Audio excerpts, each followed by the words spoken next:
नमस्कार।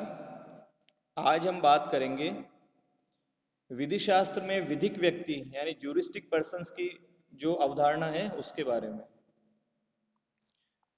जैसा कि हम जानते हैं, विधि का प्रमुख उद्देश्य है समाज में व्यक्तियों के व्यवहारों को विनियमित या रेगुलेट करना, उन्हें नियंत्रण में रखना। विधि में व्यक्ति के कार्यों और कार्यों से विरत रहना यानी कार्य लोपों का निर्धारण औचित्य के आधार पर किया जाता है।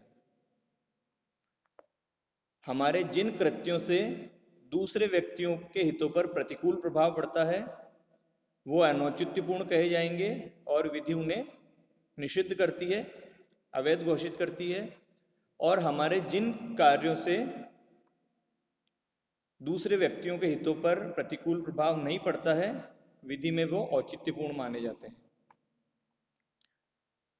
सारांश रूप में कहें तो व्यक्ति के कार्यों की वैधता का निर्धारण कर्तव्यों और अधिकारों के आधार पर किया जाता है। जो अनौचित्यपूर्ण अवैध कार्य होते हैं और जो व्यक्ति ऐसे कार्य करते हैं, उन व्यक्तियों पर विधि द्वारा दायित्व अधिरोपित किए जाते हैं और उनका प्रवर्तन विधिक शास्त्रियों यानी जो राज्य ने कानून बनाए हैं उनमें जो दंड का प्रावधान है, चाहे वो अर्थदंड हो या शारीरिक दंड, जेल, कारावास आदि हो, उनके द्वारा कराया जाता है। तो इस बात का तात्पर्य यह है कि विधि का मुख्य कार्य मानव आचरण को नियंत्रित करना है और मानव आचरण को नियंत्रित करने से संबंधित होने के कारण विधिक व्यक्ति यानी लीगल पर्सन्स को विधि का महत्वपूर्ण अंग माना गया है। अब जो बात आती है कि विधिक व्यक्ति की संकल्पना की उत्पत्ति कैसे हुई, यानी ज्यूरिस्टिक पर्सन है, ये कॉन्सेप्ट इसका ओरिजिन कैसे हुआ। अंग्रेजी शब्द में व्यक्ति के लिए शब्द प्रयुक्त किया जाता है पर्सन और व्यक्तित्व के लिए पर्सनैलिटी। पर्सन शब्द की उत्पत्ति लैटिन भाषा के शब्द पर्सोना से हुई है, जो यूनानी भाषा के शब्द प्रोसोपोन से बना है। यानी यूनानी भाषा का शब्द प्रोसोपोन, ये इससे उत्पत्ति हुई लैटिन भाषा के शब्द पर्सोना की, और पर्सोना से उत्पत्ति हुई अंग्रेजी शब्द पर्सन की। तो यूनान में प्रोसोपोन शब्द से तात्पर्य था जो नाटकों में जो नाटक होते थे वहां पे, उनमें अलग अलग पात्र जो होते थे, नायक, खलनायक, देवी देवता, राक्षस, उनके लिए जो मुखौटे प्रयुक्त होते थे उनके लिए प्रोसोपोन शब्द का प्रयोग किया जाता था। बाद में इसका प्रयोग नाटकों के जो पात्र थे उनकी भूमिका के लिए किया जाने लगा और कालांतर में विधिक कार्यवाहियों में जो पक्षकारों की भूमिका थी उसके लिए भी प्रयुक्त किया गया। 6ठी शताब्दी तक इस शब्द का यही अर्थ चलता रहा, परंतु इसके बाद बोथियस ने पर्सोना को विचारशील प्राणी के व्यक्तित्व के रूप में परिभाषित किया, जिसके परिणाम स्वरूप इसके पहले वाले अर्थों का प्रचलन समाप्त हो गया और उसके बाद इस शब्द को यानी पर्सोना को विचारशील प्राणी का व्यक्तित्व के रूप में प्रयुक्त किया जाने लगा, समझा जाने लगा। अनेक विधिवेत्ताओं ने व्यक्ति शब्द केवल मानव यानी ह्यूमन बीइंग्स के लिए ही प्रयोग किया है। इसके पीछे उनका तर्क है कि चूंकि विधि का प्रमुख उद्देश्य मानव आचरण को विनियमित करना है और मानव के हितों का संरक्षण करना है, इसलिए केवल मनुष्य ही विधिक व्यक्ति ज्यूरिस्टिक पर्सन हो सकते हैं। परंतु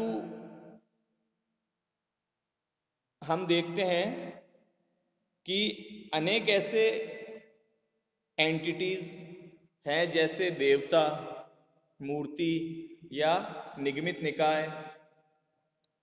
ऐसी अनेक निर्जीव संस्थाएं हैं जो वास्तविक मनुष्य ना होते हुए भी, यानी जीवित प्राणी ना होते हुए भी विधिक दृष्टि से व्यक्ति माने गए हैं और उन्हें विधिक व्यक्तित्व प्राप्त है।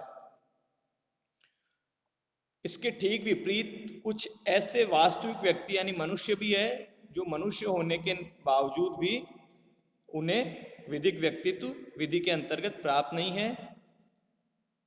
इसके उदाहरण के रूप में हम ये बता सकते हैं कि जब दास प्रथा प्रचलित थी तो दासों को विधिक व्यक्तित्व प्राप्त नहीं था, क्योंकि उनका अस्तित्व निजी वस्तुओं के समान ही था और वो कोई भी अधिकार और दायित्व धारण करने की क्षमता उनमें नहीं थी। इसी प्रकार एक अन्य उदाहरण देखें। हिंदू धर्म में जब वानप्रस्थ सन्यासी होता है, जो व्यक्ति सन्यास ग्रहण कर लेता है, उसके सभी सांपत्तिक अधिकार, संपत्ति संबंधी अधिकार समाप्त हो जाते हैं तथा उसकी संपत्ति उसके उत्तराधिकारियों को अंतरित हो जाती है, इस प्रकार जैसे कि उस व्यक्ति का अस्तित्व ही समाप्त हो गया।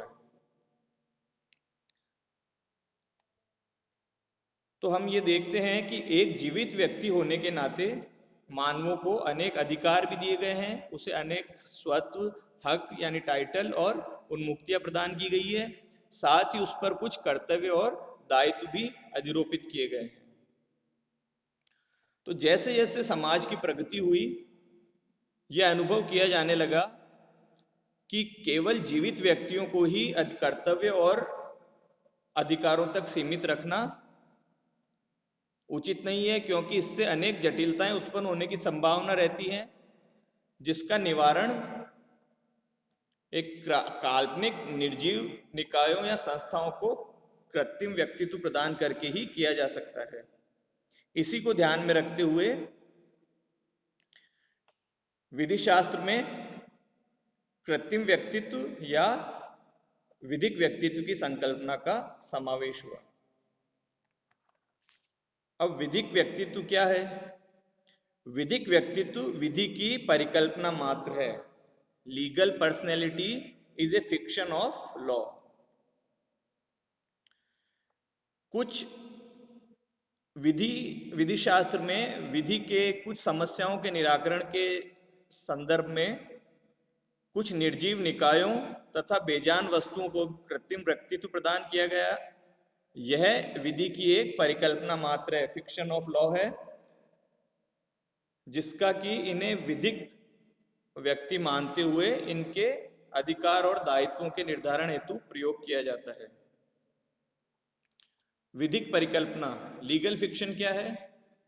इससे आशय है कि कुछ ऐसा जो वास्तव में सत्य नहीं है, लेकिन विधि उसे सत्य उपधारित करती है, उसे सत्य प्रिज्यूम करती है और सत्य के रूप में स्वीकार करती है, ताकि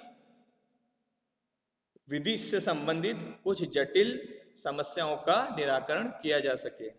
उदाहरण के लिए, कंपनी, निगमित निकाय या एक देवमूर्ति वास्तव में प्राकृतिक व्यक्ति नहीं होते हैं, परंतु विधि के प्रयोजनों के लिए इन्हें कृत्रिम व्यक्ति या विधिक व्यक्ति माना जाता है, ताकि उनके अधिकारों, कर्तव्यों, दायित्वों और उन्मुक्तियों आदि का निर्धारण किया जा सके। अब बात करते हैं व्यक्ति शब्द की विधिक परिभाषा क्या है। Legal definition of the term person. विभिन्न विधि शास्त्रियों ने विधि के अंतर्गत विधिक व्यक्ति की अलग अलग तरीके से परिभाषा दी है। कुछ मुख्य परिभाषाओं में सामंड, ग्रे, ऑस्टिन, पैटन आदि की परिभाषाएं हैं। तो सबसे पहले बात करते हैं सामंड ने जो विधिक व्यक्ति की जो परिभाषा दी है। सामंड के अनुसार विधिक दृष्टि से व्यक्ति का तात्पर्य वह है जिसे विधि के अंतर्गत अधिकार या कर्तव्य धारण करने योग्य समझा जाता है। तो इसमें गौर करने की बात यह है कि सामंड ने अधिकार या कर्तव्य, ड्यूटीज और राइट्स, दोनों में से एक जो धारित कर सकता है, उसे व्यक्ति माना है। सामंड के लिए एक पक्षी पर्याप्त है। दोनों का धारण करना या एक व्यक्ति में अधिकार और कर्तव्य दोनों निहित होना आवश्यक नहीं है। या तो कर्तव्य निहित हो या अधिकार निहित हो, ऐसी क्षमता अगर कोई व्यक्ति रखता है तो उसे विधिक दृष्टि से व्यक्ति माना जाएगा, चाहे वास्तव में वह मनुष्य ना हो। सारांश यह है कि अधिकार और कर्तव्य से युक्त अस्तित्व को विदित व्यक्तित्व माना जाता है, चाहे वह वास्तविक मनुष्य हो या ना हो। ग्रे के अनुसार व्यक्ति एक ऐसा अस्तित्व है जिस पर कर्तव्य और अधिकार अधिरोपित किए जा सकते हैं। ग्रे सामंड के इस विचार से सहमत है कि केवल मानव शरीर धारण करने वाले व्यक्ति को ही विधिक व्यक्तित्व प्राप्त हो, ऐसा आवश्यक नहीं है। लेकिन जहां सामंड अधिकार और कर्तव्य दोनों में से एक के अस्तित्व को ही विधिक व्यक्ति के लिए पर्याप्त मानते हैं, वहां ग्रे इन दोनों के अस्तित्व को आवश्यक समझते हैं और इनकी परिभाषा सामंड की परिभाषा से कई अधिक व्यापक और तर्कसंगत प्रतीत होती है। ऑस्टिन ने व्यक्ति की परिभाषा देते हुए कहा है कि परिस्थिति से निहित मनुष्य, human being invested with status, परिस्थिति से निहित मनुष्य ही विधिक दृष्टि से व्यक्ति कहलाता है। तो ऑस्टिन के अनुसार जो व्यक्ति, जो मनुष्य अधिकार नहीं रखते वे व्यक्ति नहीं अपितु वस्तु कहे जाते हैं। तो ऑस्टिन के अनुसार व्यक्ति से तात्पर्य है ऐसे मनुष्य जो अधिकारों से युक्त हो तथा कर्तव्यों का विषय हो। तो ऑस्टिन के अनुसार विधिक व्यक्तित्व मनुष्य और मनुष्य की परिस्थिति की ओर संकेत करता है। पैटर्न के विचार से विधिक व्यक्तित्व एक ऐसा साधन है जिसके द्वारा ऐसी इकाइयों की रचना होती है जिनमें अधिकार निहित किया जा सके।